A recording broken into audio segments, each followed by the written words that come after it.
আওয়াজুডা বাংলাদেশ, আওয়াজুডা বাংলাদেশ, আওয়াজুডা বাংলাদেশ। বাংলা র্যাপের কোনো মূল্যায়ন নাই। ওই যে মনে করেন রাহাত ফাতি আলী খান এসে, ঠিক আছে, ওরে দাও 15 লাখ। ওই দেশের একটা আর্টিস্ট আছে, ওরে দাও 15,000। উনি পাকিস্তান থেকে আসছে দেখে ওনারে ভিআইপি প্রোটোকল, আর আমরা দেশের থেকে আসছি দেখে আঙ্গো উইথাউট প্রোটোকল। বাইরের দেশে একটা জিনিস আপনি দেখবেন কি, যে ওরা ট্যালেন্ট খুঁজে, ঠিক আছে, আর বাংলাদেশের শিল্পীদের দেখবেন কি, যে ওরা প্রডিউসার খুঁজে, আমাদের প্রতিভা বেরোতে দিচ্ছে না, ঠিক আছে। এই সব সিন্ডিকেটগুলো চাপানো লাগবে, ঠিক আছে।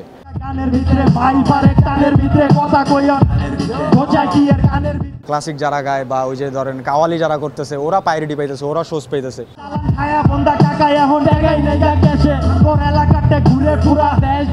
মানুষ যদি র্যাপারের নাম শুনে তখন জিনিসটা ব্যাপারটা ইগনোর করতে চায়। র্যাপারদের কেউ কোথাও ডাকতো না। আগের সময়টার থেকে এখনকার সময়টা খুব ভালো যাচ্ছে আপাতত। মনে করেন আগে মনে করেন শোজ ছিল না বাংলাদেশে, র্যাপারদের কেউ কোথাও ডাকতো না। তো এখন মনে করেন ওই জিনিসটা একটু কমছে। এখন মনে করেন র্যাপাররা এক জায়গায় যাইতে পারে, র্যাপারদের একটা ডাক আসে, বা আমাদেরও শোজ আছে, ঠিক আছে। তো মনে করেন এই যে এইসব মিলে আর কি চলতেছে আমাদের আর কি। এখন আগে আর হচ্ছে হাতে গোনা কিছুজন ভালোবাসতো আর কি, 5 জন 10 জন। তো এখন জিনিসটা না নেশন ওয়াইড হয়েছে এই জিনিসটা, ঠিক আছে। এখন মনে করেন এক জায়গায় গেলে বা কোথাও গেলে সবাই একটু চিনে, টুকটাক আমরা আইডেন্টিটি পাইছি, টুকটাক আমরাও পরিচিতি পাইছি। তো এখন মনে করেন আর আগের মতো নাই। এখন সবার ভালোবাসাটার পরিমাণ টুকটাক আছে। সবাই কিছু ছাড়লে, নতুন কিছু ছাড়লে সবাই আশা করে একটা ভালো কিছুর আমাদের দ্বারা। তো যখন আমরা ভালো কিছু ড্রপ করতে চাই, তখনই আর কি মানুষের একটা ভালো রেসপন্স থাকে। তো আমরা যখন এই যে কিছুদিন আগে আমি একটা ট্র্যাক ড্রপ করছি, তো ওইখানেও মানুষের ভালো রেসপন্স ছিল। তো আগে যে ব্যাপারটা ছিল ওইটা ছিল মনে করেন হাতে গোনা। আর এখনকার যে ব্যাপারটা, এখন মানুষ সবাই শুনে, এখন বাংলা র্যাপ সবাই শুনে। এমন কেউ নাই যে ওই 10 জন রাস্তায় দেখলে মনে করেন ওই 10 জনের মধ্যে 8 জনই আপনি দেখবেন যে সবাই বাংলা র্যাপ শুনে বা চিনে বা বুঝে, এরকম আর কি। এই প্রোটেস্টের আন্দোলনের টাইমে যখন প্রোটেস্টের গান বেরোয়েছে, তখন প্রোটেস্ট নিয়ে খাইছে, তখন এডি নিয়ে আর কি, ঠিক আছে। মনে করেন বাঙালি চাই বিনোদনমূলক জিনিসপাতি, ওই যে আমরা কিছু ছাড়লে যে, ঠিক আছে, যে ট্রেন্ডি টপিক এরকম কিছু। মানুষ যদি র্যাপারের নাম শুনে তখন জিনিসটা ব্যাপারটা ইগনোর করতে চায় এখনও। মনে করেন ওই যে কারা জানেন র্যাপারদের খুঁজে, ওই যখন পাবলিক আছে না, যে পাবলিক বলে যে এদের কেন আনছো, র্যাপার কেন এখানে নাই, ওরা কেন, প্রোটেস্টের টাইমে র্যাপাররা ছিল, বা এই প্রোটেস্টের পরে তুমি এদের আইন না মানে পারফর্ম করো, তখন মনে করেন যে পাবলিকের একটা প্রেশারে পইরা তখন আর কি মনে করেন অর্গানাইজার বা বিভিন্ন শোর এরা যারা আছে তখন যায় র্যাপারের কন্ট্যাক্ট করে। তাও মনে করেন যে কত কমে পারা যায় একটা র্যাপার। ওই যে মনে করেন রাহাত ফাতি আলী খান এসে, ঠিক আছে, ওরে দাও 15 লাখ। ওই দেশের একটা আর্টিস্ট আছে, ওরে দাও 15,000, ঠিক আছে। এই যে এরকম ব্যাপার আমাদের বাংলাদেশে। তো এই সব জিনিসগুলা যখন মনে করেন সরে যাবো, বা এইসব সিন্ডিকেট যখন উঠে যাবো, তখন মনে করেন আর্টিস্টটা মাথা উঁচা করে তাকাইতে পারবো বা বাংলাদেশে বাঁচতে পারবে। শিল্প কমতেছে না আসলে, শিল্পী কইমা যাচ্ছে। শিল্প কমতেছে না, শিল্পী কইমা যাচ্ছে। শিল্পী কইমা যাবে তার কারণ হচ্ছে সবাই মনে করেন সবাই আমরা বাসার থেকে নিয়ে শুরু করি, ঠিক আছে। তো একটা সময় যখন ওটার রেজাল্ট না থাকে, বা ওটার কোনো ইনকাম না থাকে, বা ওটার কোনো আউটকাম না থাকে, তো বাসার থেকেও একটা জিনিস যে তুমি এটা ওয়েস্ট করতেছো, এটা ওয়েস্টের হিসাবে চলে যায়, ঠিক আছে। তো তখন মনে করেন বাসারতে মনে করেন একটা জিনিস যখন বন্ধ হয়ে যায়, তখন আর ওই শিল্পীটাও বন্ধ হয়ে যায়, ওই শিল্পটাও বন্ধ হয়ে যায়। তো আস্তে আস্তে অমনি ওই জিনিসটা চাইপা আসতেছে, বাট শিল্প কমতেছে না, শিল্পী কমা যাচ্ছে। আমাদের দেশের মানুষের বলার একটা কারণ হচ্ছে যে, ঠিক আছে, ওই পাকিস্তানেরতে যে আসে উনিও গান গাইতেই আসে, উনিও শিল্পী, বা আমাদের দেশের থেকে যারা অংশগ্রহণ করে তারাও শিল্পী। তো আমাদের কথা হচ্ছে প্রায়োরিটিটা সবার সমান দেওয়া হোক, ঠিক আছে। উনি পাকিস্তান থেকে আসছে দেখে ওনারে ভিআইপি প্রোটোকল, আর আমরা দেশের থেকে আসছি দেখে আঙ্গো উইথাউট প্রোটোকল, ঠিক আছে। এই সব সিন্ডিকেটগুলো চাপানো লাগবে, ঠিক আছে।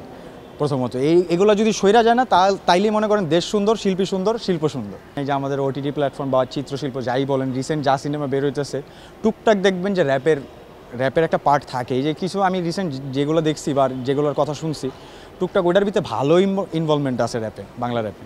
তো ওরাও কাজ করতেছে, আগাইতেছে। জাস্ট এই জিনিসটা একটু লং প্রসেসে যেতে হবে। যেমন প্রসেসটা যেমন স্লো হয়েছে না, এই প্রসেসটা আরেকটু ফাস্ট হলে জাস্ট হয়ে যায় আমাদের। প্রথমত তাদের সাথে পাল্লা দিতে হইলে ওই রকমের ইনভায়রনমেন্ট লাগবে। বাইরের দেশে একটা জিনিস আপনি দেখবেন কি, যে ওরা ট্যালেন্ট খুঁজে, ঠিক আছে। আর বাংলাদেশের শিল্পীদের দেখবেন কি, যে ওরা প্রডিউসার খুঁজে, বা ওরা একটা লিঙ্ক আপ খুঁজে, যে মানে একটা লিঙ্ক খুঁজে, যে যেখান থেকে মানে জিনিসটা পাবলিশ করা যায়, বা যেখান থেকে জিনিসটা প্রচার করা যায়। তো এই সব জিনিসটি ওই যে বললাম না, যে মনে করেন যে আমাদের দেশের মনে করেন প্রডিউসার, ডিরেক্টর, এইসব যারা আছে, মানে ভালো ভালো পদে যারা আছে, মিউজিকের বা ওই যে সিনেমার যা বলেন, ঠিক আছে, ডিরেক্টর, প্রডিউসার, আর্টিস্ট, ঠিক আছে, অ্যাক্ট্রেস, এইসব সিন্ডিকেটগুলো যদি চাইপা যায় না, তাইলে মনে করেন বাংলাদেশ সুন্দর, শিল্প সুন্দর আমাদের। এই যে প্রোটেস্ট নিয়ে বা এই যে আমাদের পরিস্থিতি বা আমাদের দেশের এইসব সিন্ডিকেট নিয়ে, যেমন আমাদের কিছু গান আছে, আমরা একটা অ্যালবাম ড্রপ করছি যেটার নাম লালবাত্তি। আমার একটা অ্যালবাম আসছে হরেক মাল, ওই যে আওয়াজ উঠা ছাড়ছি, আবার রিক্স ছাড়ছি, রিবন ছাড়ছি। তো এগুলোর ভিতরে ভালো মেসেজ আছে, আপনি দেখলে শুনলে বুঝতে পারবেন। আওয়াজ উঠা বাংলাদেশ, আওয়াজ উঠা বাংলাদেশ, রাস্তায় এত রক্ত কাগো, আওয়াজ উঠা বাংলাদেশ, আওয়াজ উঠা বাংলাদেশ, আওয়াজ উঠা বাংলাদেশ, রাস্তায় গুল্লি করলো কেডা, আওয়াজ উঠা বাংলাদেশ। আমাদের মনে করেন শিল্পের মূল্যায়ন বা শিল্পীর মূল্যায়ন হচ্ছে কিনা জানি না, বাট বাংলা র্যাপের কোনো মূল্যায়ন নাই বা আমি দেখতেছি না। বা আমাদের দেশে যখন মনে করেন এই আন্দোলনের ভিতরে আমি মনে করি না বাংলা র্যাপের উপরে বা মানে আমাদের র্যাপের উপরে কোনো অবদান কারো ছিল বা প্রোটেস্টের উপরে, আমি মনে করি না। বাট মানে প্রায়োরিটি কারা পাচ্ছে, ওই যে ক্লাসিক যারা গায় বা ওই যে ধরেন কাওয়ালি যারা করতেছে, ওরা প্রায়োরিটি পাইতেছে, ওরা শোজ পাইতেছে। It is what it is. এটা হচ্ছে একটা সিন্ডিকেট মনে করেন, এইগুলো চাপায় নিলেই হয়ে যায়। প্রতিভা আছে যেমন, ওরকম প্রতিভা আটকানেরও মানুষ অনেক আছে, ঠিক আছে। এই আমাদের প্রতিভা বেরোতে দিচ্ছে না। কারণ হচ্ছে মনে করেন ওই যে তারা মনে করতেছে যে ওনাদের প্লেটের ভাত আমাদের প্লেটে চলে আসবে, বাট অ্যাকচুয়ালি এটা না ভাই। র্যাপের জায়গায় আছে, র্যাপের অডিয়েন্স এখন আপনি পাইবেন। প্রতিটা এলাকায় গেলে, প্রতিটা লোকাল জায়গায় গেলে আপনি র্যাপের অডিয়েন্স পাইবেন, ঠিক আছে।